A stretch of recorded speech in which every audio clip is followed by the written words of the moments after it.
Good morning, I'm Steve Johnson, and this is Mornings on the Dove. Here's a look at the latest from our newsroom. 2 students and 1 teacher wounded Wednesday in a shooting in South Carolina. But first, a commuter train reportedly has crashed into a station in New Jersey. 3 people are dead as a result of that.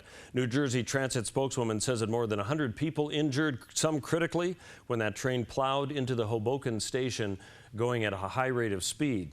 The train from New York crashed during the Thursday morning rush hour, and witnesses report injuries, including 1 woman trapped under concrete and a lot of people who are bleeding.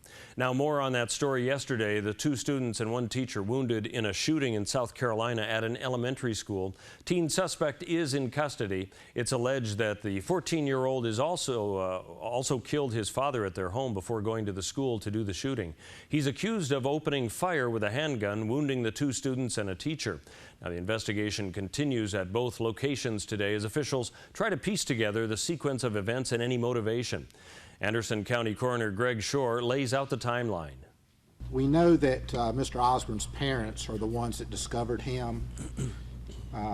She got a phone call from her grandson about 1:44, and he was crying and upset, and they couldn't understand what was going on. So they went to his home, which they live just 100 yards away, to see what was going on, because they couldn't understand why he was crying on the phone, and they couldn't make sense of it.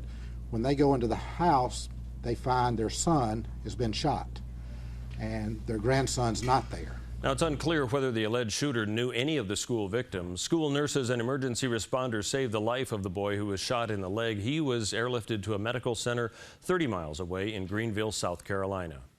Well, Howard Elementary School students in Medford gathered for a typical morning assembly to give awards for attendance, known as the Golden Clock, and to share community announcements and sing the national anthem. But there were cameras and people in suits joining them yesterday. In a surprise to students and staff, Gloria Pereira Robertson, a bilingual kindergarten teacher from Howard, was named Oregon's 2017 Teacher of the Year. The announcement came from Principal Javier Del Rio, and the crowd was jubilant, we're told. Gloria crediting lessons from her parents early in life for the motivation to reach children. Well, it's a great honor to be recognized like this. I give all the credit to my parents who came here from Mexico back in 1959. My father came here as a bracero during World War II and brought my mom over, and they eventually became U.S. citizens. And throughout it all, my mom and my dad taught me perseverance and taught me that education is one of the most important things in life.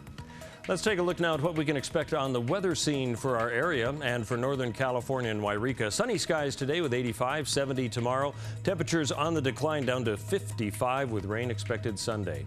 Moving into the Klamath Basin, 78 today and sunny, 64 tomorrow, 58 on Saturday. Rain likely with a high of 48 on Sunday. Moving along the Oregon coast, 64 today and tomorrow. Rain increasing on Saturday, a high of 63, a high of 58 for Sunday. As we head into the Central Oregon area bend, sunny skies today and tomorrow, 79 the high today, dropping down to only 67 tomorrow, into the 50s for the weekend with 55 and rain on Sunday.